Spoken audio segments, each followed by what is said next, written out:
Though some may consider it old news by now, at one point there was a lot of controversy surrounding a little game called The Coffin of Andy and Leyley. This controversy actually caused the game to be way more popular and get to where it is today. And since I recently replayed this masterpiece, I decided I would share my thoughts on it. Strap in, folks, this is gonna be a wild ride, and be warned, there are spoilers ahead.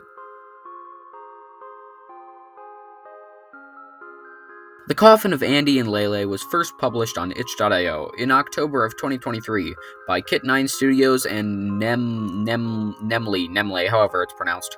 The game follows two siblings, Andrew and Ashley, the grown-up versions of the titular Andy and Leyley.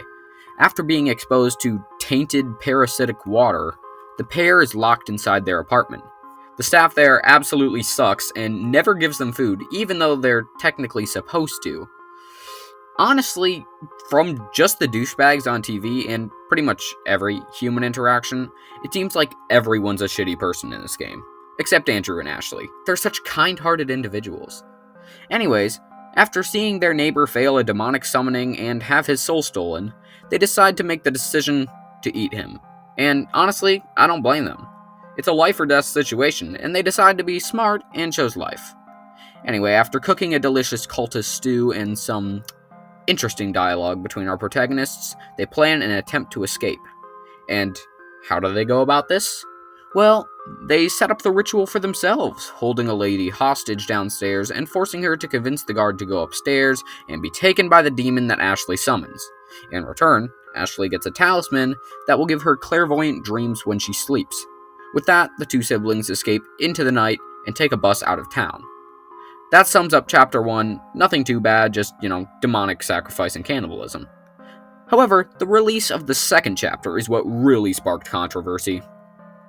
I'll try to be quicker with this summary. In Chapter 2, Ashley has a clairvoyant dream and sees them being killed in their sleep by a hitman.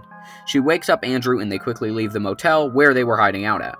While they wait for the hitman to show up, Andrew infiltrates a secret cult meeting that seems to be the same cult the guy who died in the first chapter was part of. After finding nothing really interesting, Andrew reunites with Ashley and the hitman finally shows up. They then lure him into the nearby park and shoot him. Taking his car, they now have a new mission: rob their parents. While they're driving, Ashley has another vision in which the demon tells her that the talisman needs to be recharged after every use, which requires human souls. Ashley, wanting more of those dreams, decides to kill their parents as well as rob them, since she hates her mom anyways for abandoning them at the apartment. Andrew is less enthusiastic, but they decide to sort it out later. They break in and, while robbing, their mother returns home.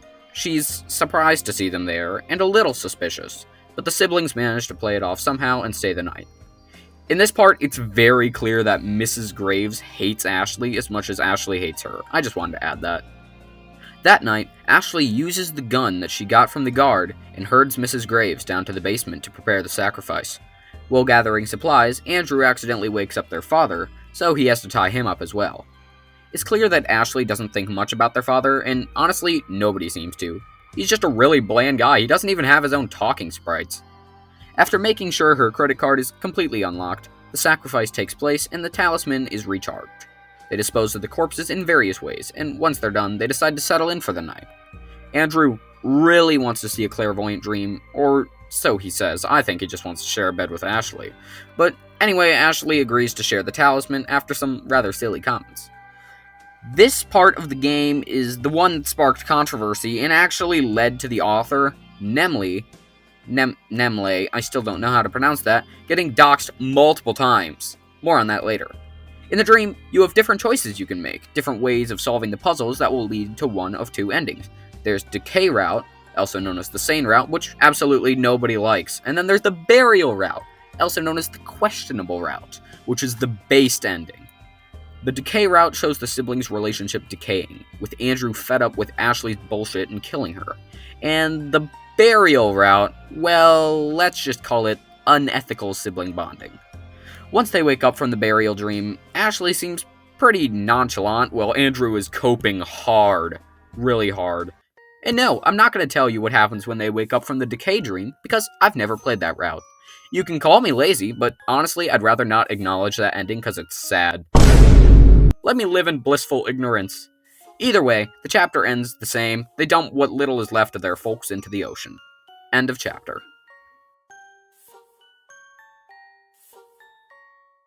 I think I've made my opinions on this game clear, but I'll reiterate them and also go over the controversy.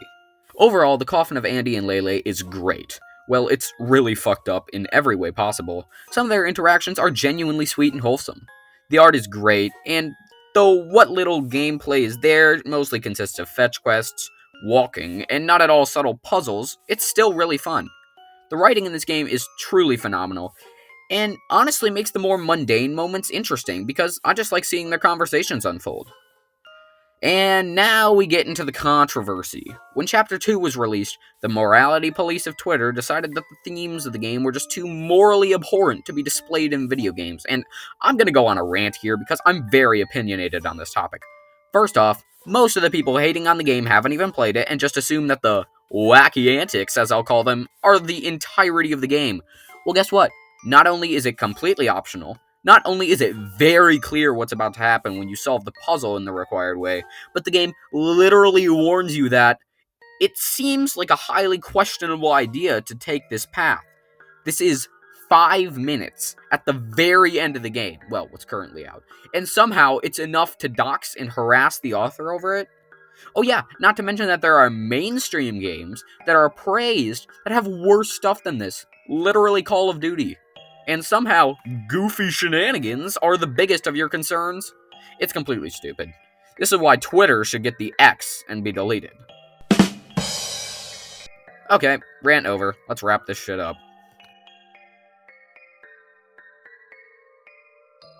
If this somewhat interested you, please go play the game.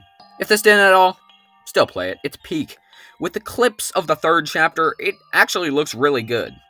We might have to wait a while as they're releasing chapters 3 and 4 together, but I trust it'll be worth it.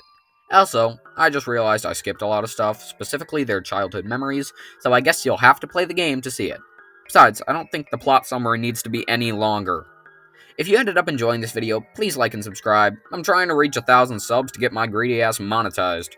Comment below whatever you'd like me to review next, and as always, I'll see you next time on the FPG channel. Thanks for watching.